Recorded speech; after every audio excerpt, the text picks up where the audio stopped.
que les effets sanitaires de la production d'énergie sont très souvent à la une des médias et bizarrement on n'en parle plus trop après.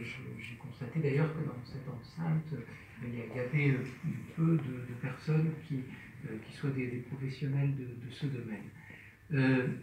Donc je vais essayer de vous en parler parce que l'impact sur ce que pensent les citoyens est fortement influencé par des mensonges évidents qui proviennent de personnes opposées, enfin, majoritairement au nucléaire, bien sûr.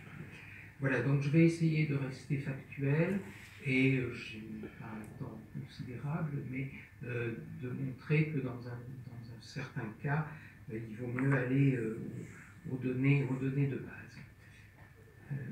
Bien, alors j'ai voulu tout d'abord vous revenir à ce qu'on a connu de pire. C'est l'accident de Tchernobyl avec l'évaluation de ses conséquences. On utilise ici un terme syndrome aigu des rayonnements qui caractérise un état sanitaire qui peut être présent après une irradiation massive. Et là, je vous explique donc ce que va donner un syndrome aigu des rayonnements avec une irradiation aiguë de l'ensemble du corps donnée pendant un temps très bref. Eh bien, il y a d'abord des prodromes, ça ressemble à la grippe, hein, on n'est pas bien. Ensuite, il y a un temps de latence, et puis ensuite, avec un délai d'autant plus court que la dose a été forte, on va avoir trois situations. Syndrome hématopoïétique. Syndrome hématopoïétique, c'est une anémie, leucopénie, etc., donc une aplasie médulaire, hein, l'incapacité de reconstituer les cellules sanguines. Ça, c'est au bout de 10 jours, si la dose atteint 3 sieverts. Alors, le sievert, pour ceux qui ne sont pas familiers de cette unité, c'est une unité qui prend en compte la dangerosité des rayonnements et qui prend en compte la fragilité, la fragilité plus ou moins grande des tissus irradiés. Bien, donc le syndrome hématopoïétique, c'est au-delà de 3 sieverts. Si la dose a dépassé 10 sieverts, c'est pas 10 jours, mais dès le 5e jour, il y aura tellement de dégâts intestinaux que la personne va mourir, et c'est pratiquement au-delà de toute thérapeutique. Et si on dépasse 20 sieverts, c'est un syndrome neurologique qui va provoquer le décès dans les 48 heures. Alors, quelle a été la situation pour les liquidateurs de Tchernobyl? Eh bien, on a compté au moment de l'accident 237 syndromes aigus des rayonnements, 134 hospitalisés, 28 décès en quelques semaines.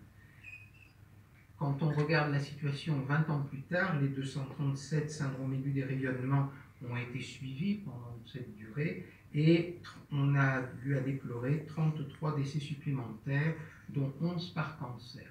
Donc, vous voyez, on est déjà très loin des centaines de milliers de victimes qui ont été annoncées par ceux que Pierre Wesley a appelé les prêcheurs d'apocalypse, hein, qui rejoignent ce que Yves Bréchet disait sur la peur.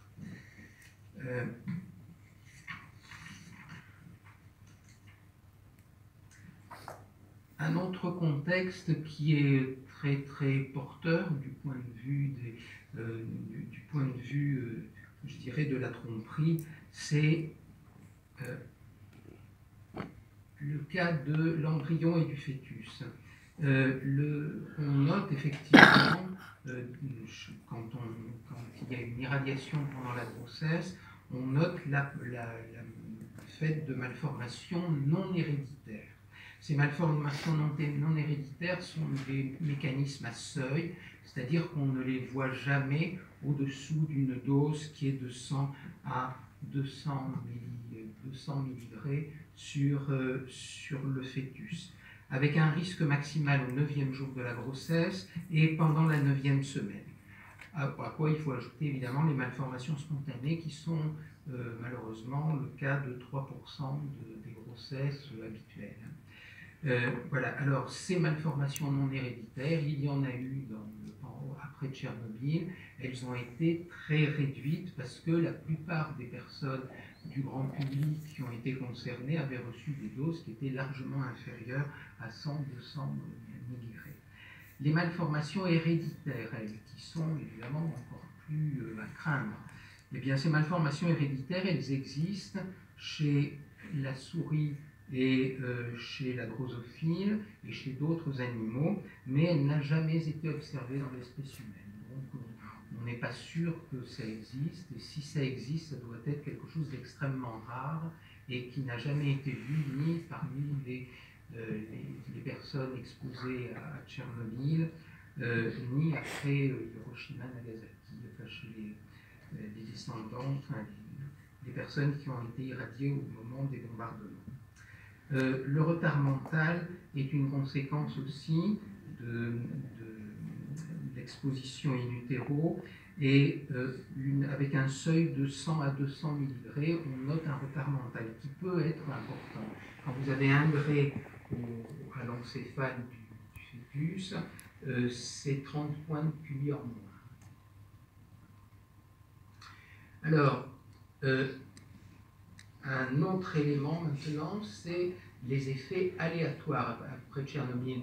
Quand on a parlé tout à l'heure du syndrome aigu des rayonnements, les doses et les effets sont pratiquement les mêmes chez tout le monde. En revanche, en ce qui concerne les effets aléatoires, c'est des effets qui surviennent apparemment au hasard et qui vont être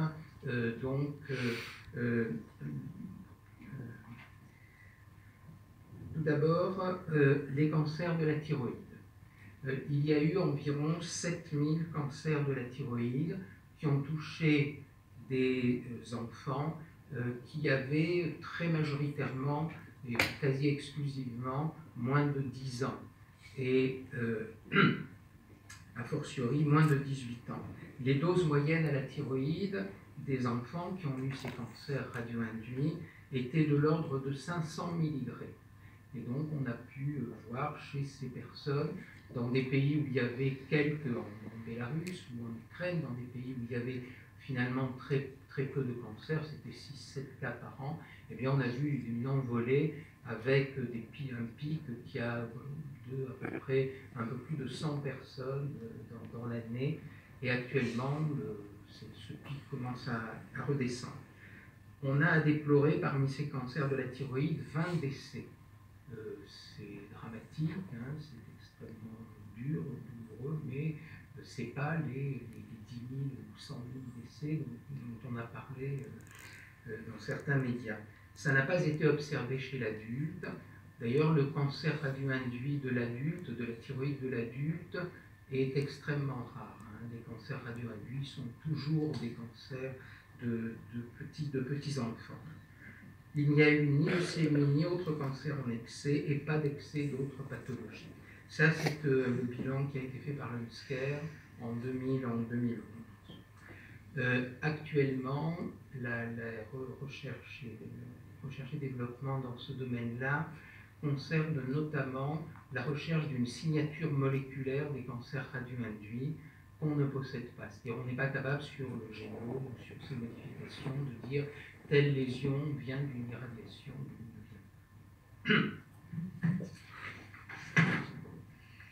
Alors, les effets les plus graves ne sont pas, après Tchernobyl, ne sont pas les effets des rayonnements. Ce sont ce qu'on a appelé les effets psychosociaux, c'est-à-dire toute la désorganisation sanitaire, notamment d'un pays. Donc des effets très lourds, une communication nullissime, qui a réduit à néant la confiance que les citoyens avaient dans les autorités ukrainiennes ou bélarusses, ou un peu la Russie aussi a été un peu touchée. Il y a eu 115 000 évacués, il y a eu des milliers d'évacuations non justifiées, avec des graves conséquences psychologiques, sinistrose, addiction, chômage, dépression. La principale cause de décès chez les liquidateurs, c'est le suicide. Une baisse de fécondité, une augmentation très nette des interruptions volontaires de grossesse et une désorganisation complète du système de santé. Évidemment, tout ça, dans un pays qui est déjà un pays pauvre, a des conséquences sanitaires considérables. Voilà donc ce que je voulais rappeler concernant Tchernobyl.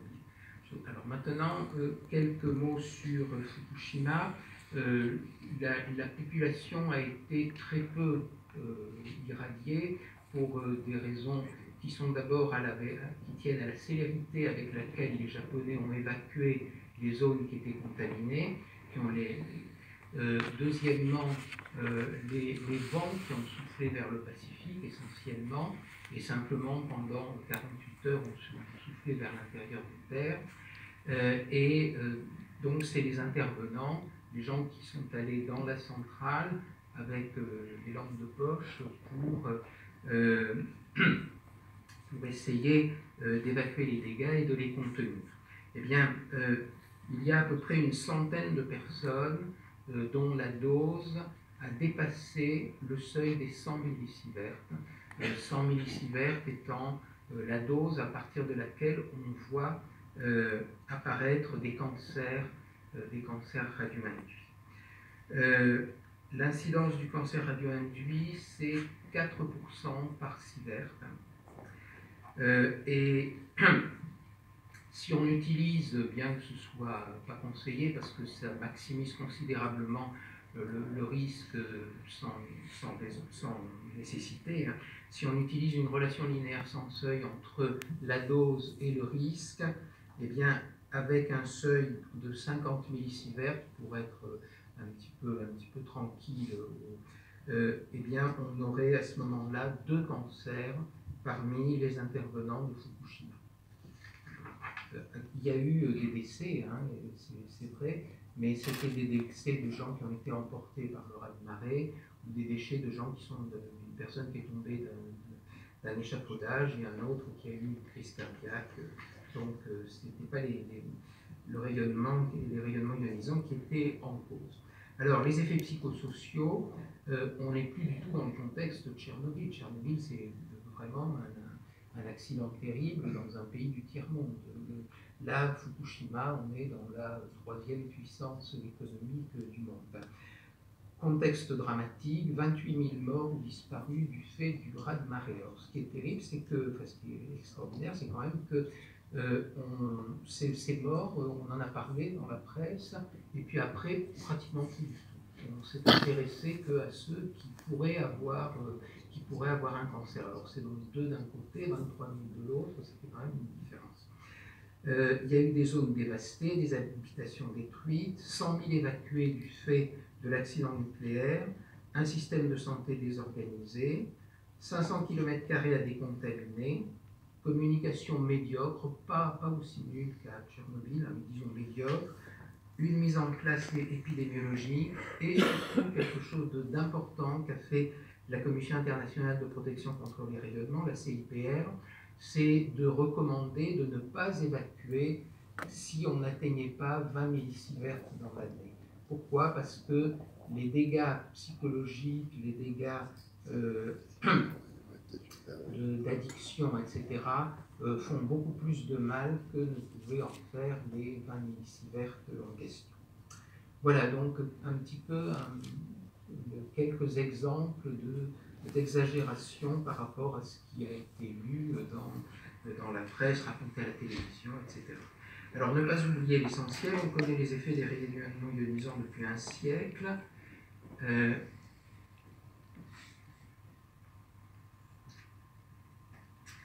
Et on en fait l'actualisation annuelle depuis 60 ans à l'ONU. Il n'y a pas d'effet génétique héréditaire radio-induit connu chez l'homme. Les cancers radio-induits sont rares, leur fréquence croît avec la dose délivrée au-dessus de 100 millisieverts. L'existence de pathologies non cancéreuses n'est pas établie au-dessous de 500 millisieverts. Vous voyez, il faut vraiment des doses importantes. L'impact des centrales nucléaires françaises sur la population est d'environ 10 à 15 microsieverts par an. Donc on est des milliers de fois plus bas des cancers radioinduits. Et on ne peut pas calculer, enfin on peut toujours, mais on va raconter n'importe quoi, on ne peut pas calculer l'impact de faible dose avec les coefficients dose-risque que l'on observe pour les fortes doses. Donc la relation linéaire s'en fait. Alors, dans l'étude des effets sanitaires, il y a des comparaisons entre les différentes sources d'énergie. Alors, il est paru une étude très complète de Martin Guya dans Lancet en 2007, qui faisait une analyse très complète des accidents, de la mortalité, de la morbidité sévère, maladie grave mais pas mortelle, et de la morbidité modérée. Alors, quand vous regardez le tableau, vous regardez surtout la colonne mortalité, dans laquelle on a, c'est des nombres de cas par térawattheure produit. Eh bien, la mortalité touche essentiellement le lignite, le charbon, et vous voyez que le rapport avec le nucléaire est considérable. Lignite plus charbon, ça fait pratiquement 60 morts par térawattheure, alors que pour le nucléaire, c'est un mort, mais pour 20 térawattheures. Donc, on voit qu'ici, il y a manifestement un gap qui est considérable entre ce qui est biomasse, gaz et nucléaire, et puis ce qui est lignite et charbon. Le charbon fait plus de 2000 morts par an dans les mines de Chine. Et le charbon fait beaucoup plus de morts en Ukraine chaque année que n'a pu en faire l'accident de Tchernobyl. Alors, qu'est-ce qu'il en est maintenant de quelques modes de production de l'électricité? Là, au niveau mondial, hein, l'hydraulique, c'est 48 000 grands barrages, c'est 20% de l'électricité produite dans le monde, avec une densité énergétique de 4 watts par mètre carré. 4 watts par mètre carré, c'est pas beaucoup. Et donc, la surface occupée au total est considérable. C'est 175 000 km². C'est-à-dire que le tiers de la surface de la France, par exemple, le tiers de la surface de la France est occupé par l'eau des barrages. Les populations déplacées ont pu atteindre des chiffres considérables. Je pense au barrage de Trois-Gorges, par exemple. On va avoir comme élément directement sanitaire les questions d'émissions de gaz carbonique et de méthane, qui sont, le méthane étant un pourvoyeur d'effets de serre plus important, enfin plus efficace que le CO2. Et on va avoir, ça dépend des pays bien entendu, mais des maladies à vecteurs qui vont accompagner la création des barrages. Je pense par exemple au barrage de Naruto, en Laos, où on a vu apparaître paludisme, cette japonaise. Là-bas, il n'y avait pas de bilharziose. Et puis les risques de rupture. Alors, dans les énergies renouvelables permanentes, un mot pour la biomasse. La biomasse a une faible densité énergétique de l'ordre de 1 watt par mètre carré. Donc, il va falloir des territoires importants pour qu'on ait des apports significatifs.